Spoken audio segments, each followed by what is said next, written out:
Hey guys, it's GamingPod here, and we're with ItsCarlosJustme. and so we want to talk about the future of Marvel games, because I kind of feel like Marvel has created this universe that like the movies are amazing, yet we still find the lack of Marvel games in our game libraries.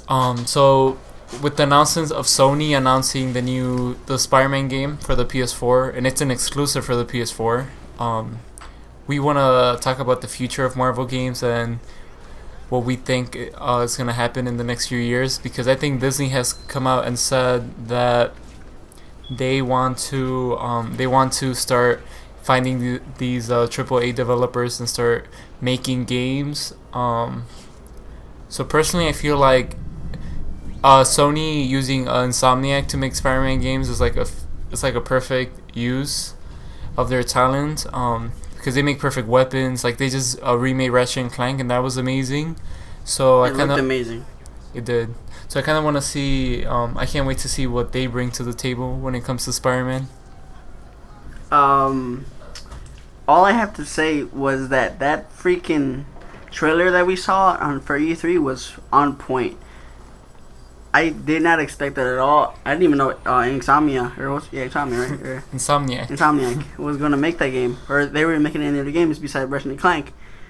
And like Gio said, or GamingPod said, if they're making this game, it's gonna be fucking pretty. Cause Ratchet and Clank was a really good looking game. But other games, I don't know. I mean, I guess I'm being biased because I like Spiderman. He's one of my favorite characters. And obviously, they already made a Deadpool game, but if they want to make another one, I'll buy the shit out of that. But when it comes to other characters, I mean, they have they have Lego superheroes or Lego Marvel, which is cool. But I don't know. It would be cool, but I can't really think of any character that I would want to see that's Marvel besides Spider-Man. Like for a game? Yeah.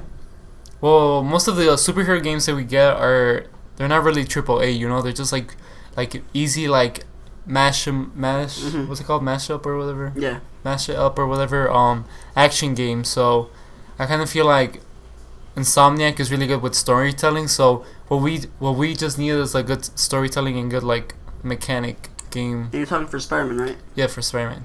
So like other characters could be like, well, they did Deadpool, but that's too basic. You're too basic. The Deadpool game was basic. It was basic. Fun. But it's just like the same combat where it's just like, it's kind of like Batman, but this was fun. more arcadey. Yeah, it's supposed to be easy. Yeah, but it gets boring, So like, I guess. Imagine a good Deadpool game, like a good Deadpool game with like a good story. An open world Deadpool game with good graphics. Yeah. Like let's just compare this Spider-Man to the Amazing Spider-Man, the one that. That's what I wanted to say. Like every Spider-Man game that they've made, besides to me, this is my personal opinion, the only Spider-Man game that I loved was Ultimate Spider-Man for GameCube and for PS2 or something like that. Yeah, I didn't play that. That was by far my best because it looked cartoony, but it was meant to be cartoony.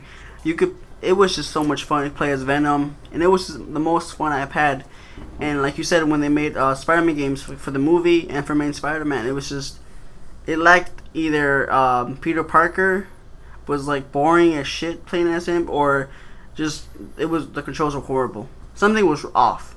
But I think if you replay those games, the mechanics are gonna be off, because I feel like back then the game was just like most of the action games back then they're very like you just hit square to just keep punching, Mm-hmm. So I kind of feel like the games that are made now are the More same complex? mentality. Well, no, the games that are made now, like the Amazing Spider-Man, have like they have the same mentality of the games before. They're not adding anything new to like the gameplay or to the fighting combat to make it more like to make it feel more fluid. Yeah. And Batman actually had the reason Batman are such good games are because they have the storytelling there, and then they figure out the mechanics. Where there's different, the graphics are pretty good, and they figure out that Batman uses multiple devices, and they figure out how to use these devices to his advantage to progress the story and to change like the environment. Mm-hmm.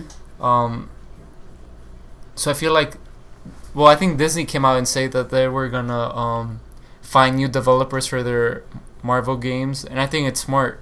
But I think the only issue is finding the right developer for each game, because they need to have good graphics, good mechanics, and good storytelling in order for it to be a good game. You know, like I think if they're willing to put in the money, it's all worth it. Because, like as we can see with the movies now are so much. Well, most of them are so much better than the movies from back then.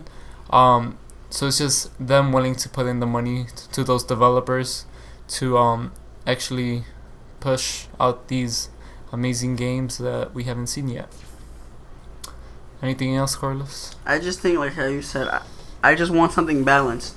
Because with the game, they usually... I'm not saying that any game is perfect, but Uncharted 4... Why are you coughing? Sorry. But there has to be a balance with graphics. You know, I'm not saying there has to be like, Uncharted graphics, but it has to be, good graphics. The gameplay has to be good, like storytelling. Because, you buy like Batman games because you feel like you're Batman and you get to play Batman. So that's what I feel like it lacked in Spider-Man games, where you don't really feel like you're Spider-Man. You just feel like you're controlling a character. Like you're not invested. I want something that's going to be invested. I'm going to be invested in. I'm going to enjoy, looking at it, hearing it, and playing it.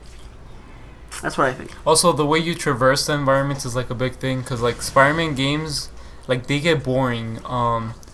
Where you just hold the button down and then you just swing. Like Spider-Man 2 kind of tries to fix it up, where you swing left if you hold the left button, and right if you hold the right button. But like with Batman, it's different because he has his Batmobile, so he can call that.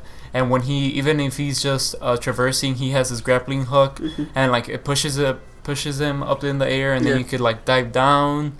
You could float. Like there's like different mechanics that they use for traversal that the past Spider-Man games haven't really touched on. Like I get that he only has his like swinging, but like maybe give him a motorcycle or something. Make him have, like, it might not make sense, like, or when he's Peter Parker, yeah, have a scooter or something, or like give him like a stick or something, like to defend. Like I don't know, like give him something, like I don't know, make Peter Parker have his own like sections where like he's trying to like investigate, but like give him some sort of weapon to defend himself if he finds himself in that case or something.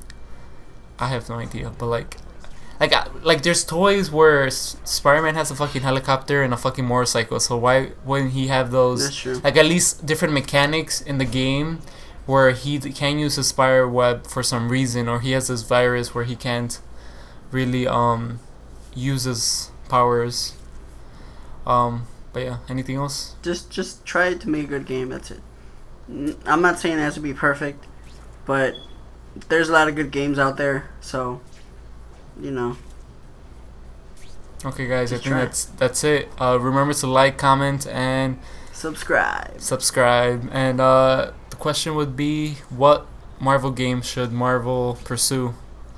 Or what character should they pursue? Yeah, what character should they pursue? Okay, guys, see ya.